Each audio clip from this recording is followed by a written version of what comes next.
Hey, what's up everyone? It's Emily and welcome back to Emily Reads Books. It is April, it is spring. Spring has sprung. We are finally getting some really great weather here in Belgium, which is so exciting.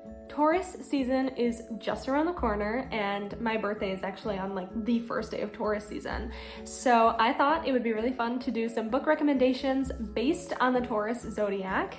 Obviously, these are all up to interpretation, and I just thought this would be something fun and different to do, especially because of the time of year. So you might be asking yourself, Emily, what does that even mean?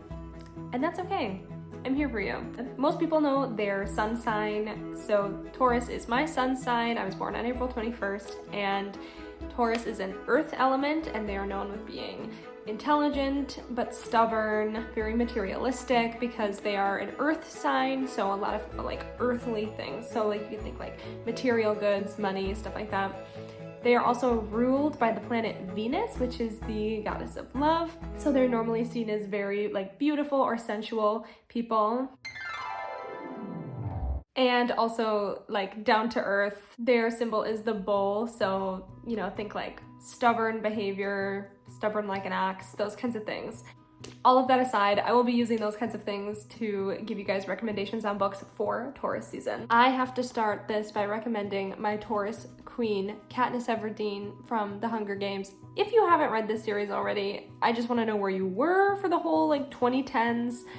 Doesn't matter. If you haven't read this book, please read it. Katniss is pretty much universally accepted as a Taurus, and I just love The Hunger Games. Like, I think I watched the movie a couple weeks ago, and I think I'm already ready for a rewatch, so just read the series. It's great. So a lot of people probably haven't heard about this book, but I found it on Amazon a million years ago, and Hugo ended up buying it for me as a gift last year around this time. No, it was like in like July, it doesn't matter. It's a cozy mystery with dragons. Need I say more? It's called Baking Bad. This book was hilarious when I read it. Like, don't take it too seriously. Basically, it's this group of elderly women who like go to meetings together, and they have a vicar, vicar. I don't know how to pronounce words. It's fine. And he gets poisoned by like a muffin, and then like this detective comes from out of town, but they have this secret where one of them can see these dragons, and the dragons are so funny and so mischievous. I'm doing a really bad job explaining this book, but if you love cozy mysteries and you don't want a book that's gonna be like too serious, I would definitely recommend that one. And of course this fits for Taurus season because there is lots of talk about tea and cookies and food, and those are all like comfort things that Tauruses love, so. And dragons, who doesn't love dragons? Some of these are gonna be like really subjective, but they're just book recommendations, so like I said, don't take it too seriously.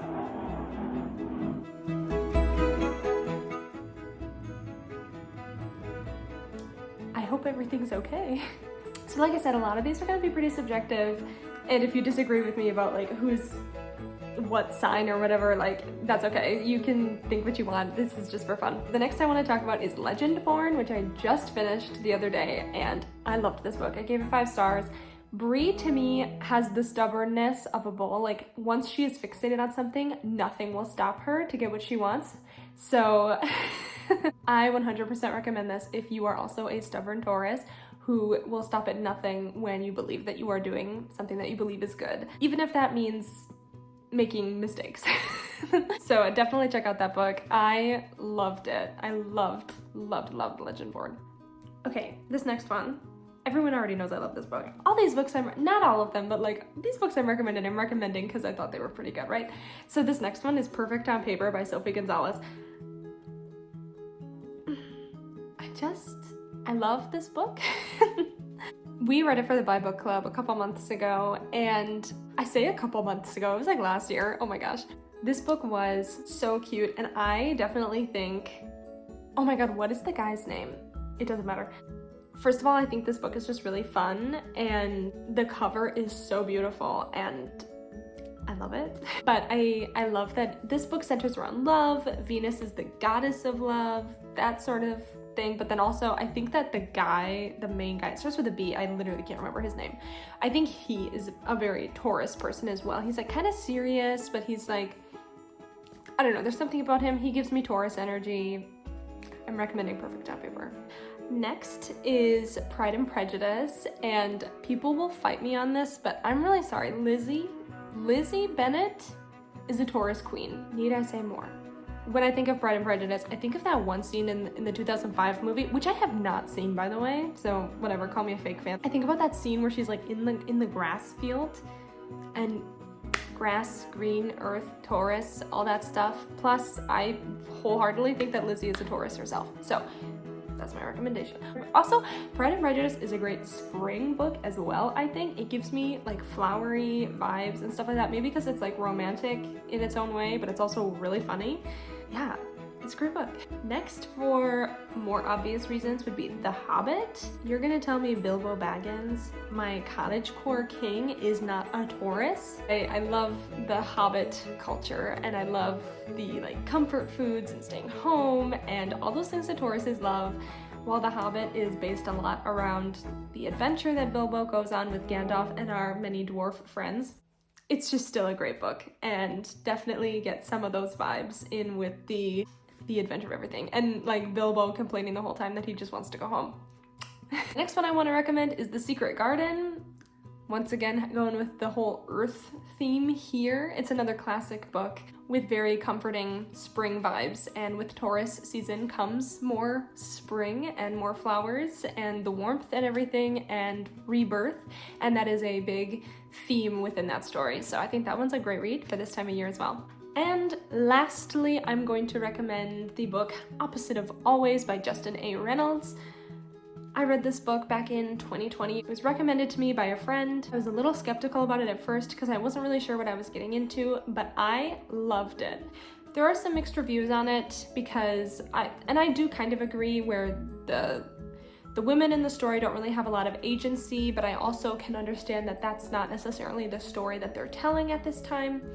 So take that for what you will. But this is a story about a young man who falls in love with a girl at a party, and she, spoiler alert, dies, and he kind of gets stuck in this Groundhog Day thematic world. I'm having a really hard time putting this into words, where he keeps reliving these months over and over again. And through all of that, he decides to make different decisions every time trying to save her. And it kind of shows over time how those decisions affect the other people in his life. Really great book. Time travel books can be really hard for me if they're not done in a very easy to understand kind of way, because I have trouble with different timelines a lot of the time. But this, because it was kind of a Groundhog Day thing where like it keeps restarting, we keep going back to the beginning, but he knows that he's going back to the beginning, it makes sense to me. I thought it was really well done. I thought it was a very moving story. Oh, why is it a Taurus book, you might be asking? I think the main character's drive to change the world and this idea of fighting change, those are very Taurus traits. I think it just gives me vibes of like April and May, that like kind of like almost to summer vibes. I keep saying vibes and I hate it. It gives me that kind of feeling of spring, of like rebirth, and along with like a lot of these other books that has that same theme, and you know, fighting change. Tauruses are very stubborn, they don't want things to change. So this book is someone trying to fight that and create change, but also like wanting things to be the way that they were. So this is a really great book and everyone should read it. If you enjoyed this video, if you could like and subscribe to my channel, it would mean so much to me. Thank you so much for watching, and I'll see you next time.